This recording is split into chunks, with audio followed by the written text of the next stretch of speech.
መዝሙረ ዳዊት ምዕራፍ 1 ቁጥር 1 ምስጉን ነው በክፎች ምክር ያልሄደ፣ በኃጢአተኞች መንገድ ያልቆመ፣ በዋዘኞችም ወንበር ያልተቀመጠ። መዝሙረ ዳዊት ምዕራፍ 1 ቁጥር 2 ነገር ግን በእግዚአብሔር ሕግ ደስ ይለዋል፣ ሕጉንም በቀንና በሌሊት ያስባል።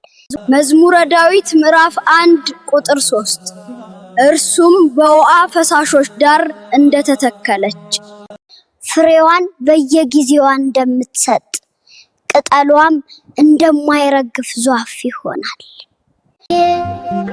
የሚሰራውም ሁሉ ይከናወንለታል። መዝሙረ ዳዊት ምዕራፍ 1 ቁጥር 4 ክፎች እንዲህ አይደሉም፣ ነገር ግን ነፋስ ጠርጎ እንደሚወስደው ትቢያ ናቸው። መዝሙረ ዳዊት ምዕራፍ 1 ቁጥር 5 ስለዚህ ክፎች በፍርድ ኃጢአተኞችም በጻድቃን ማህበር አይቆሙም። መዝሙረ ዳዊት ምዕራፍ 1 ቁጥር 6 እግዚአብሔር የጻድቃንን መንገድ ያውቃልና የክፎች መንገድ ግን ትጠፋለች።